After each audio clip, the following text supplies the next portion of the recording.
और अब सीधा रुख करते हैं सदन का, जहां गृह मंत्री अमित शाह संबोधित कर रहे हैं। अंधेरे में घेरने वाली ये पूरी व्यवस्था एक बार देश की सबसे बड़ी पंचायत हमारी संसद में उजागर हो और पूरी दुनिया उसको जाने।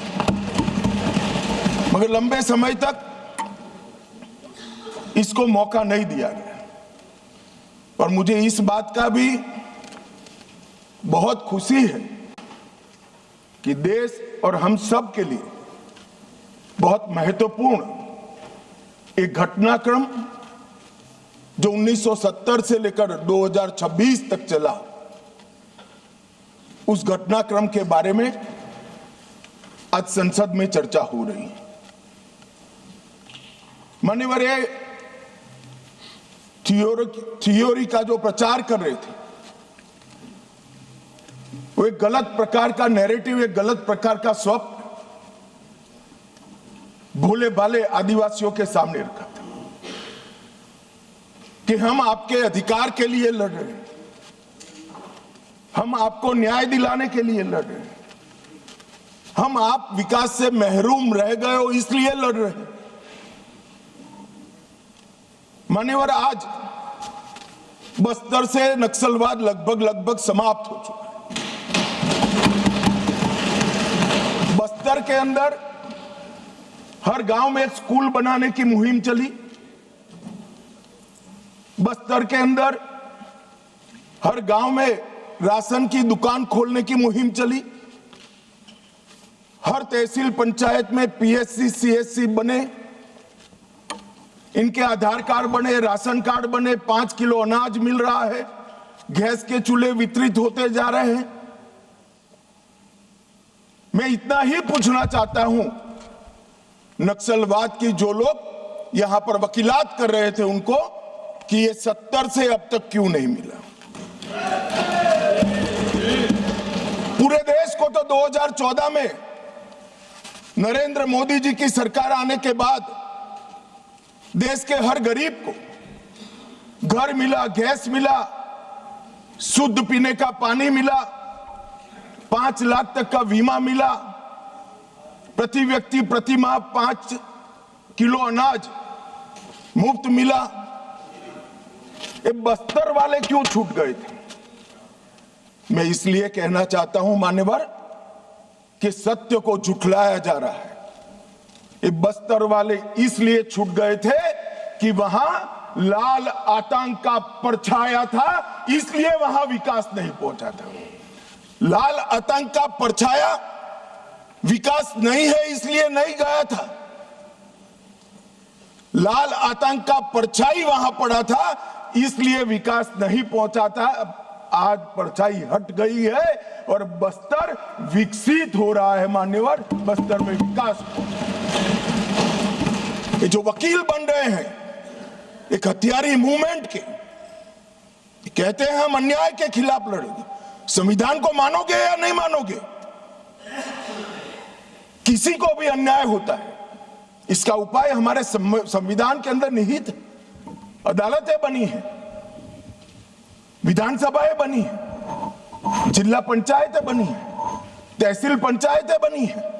ये पूरी व्यवस्था को नकार कर हाथ में हथियार उठा लोगे? ऐसा कैसे चलेगा? और जस्टिफाई जो करे उनको मैं कहना चाहता हूं, वो समय चला गया।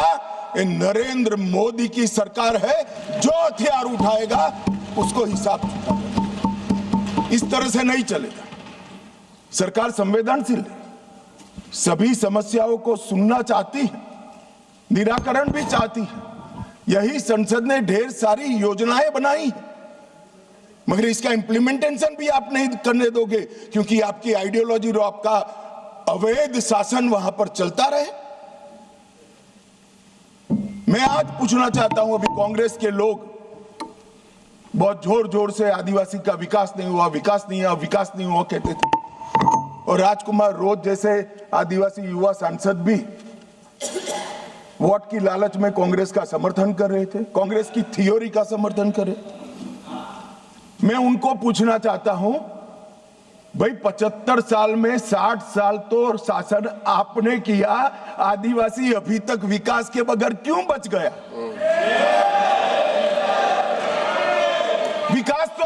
नरेंद्र मोदी जी कर रहे हैं।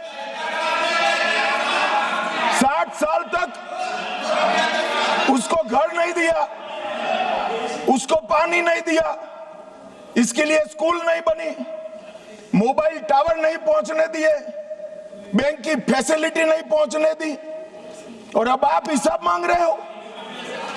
अरे भाई, जग थोड़ा तो अपने गिरेबान में झांक कर देखो कि दोषी कौन है। मान्यवर, मैं पूरा बताऊंगा।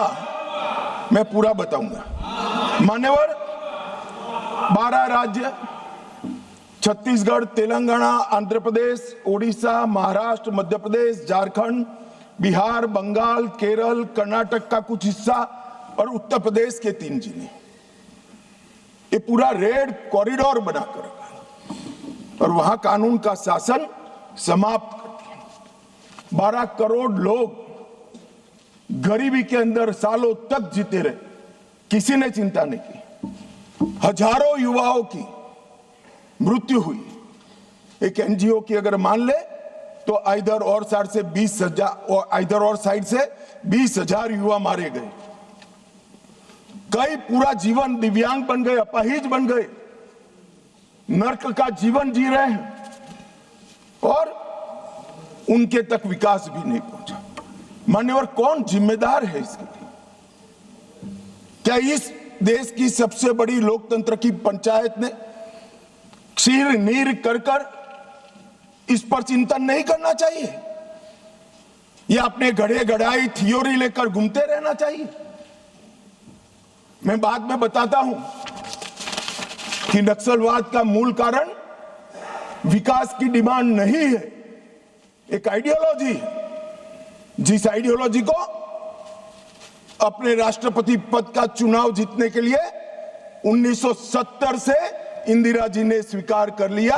ये वामपंथी विचारधारा के कारण नक्सलवाद फैला है।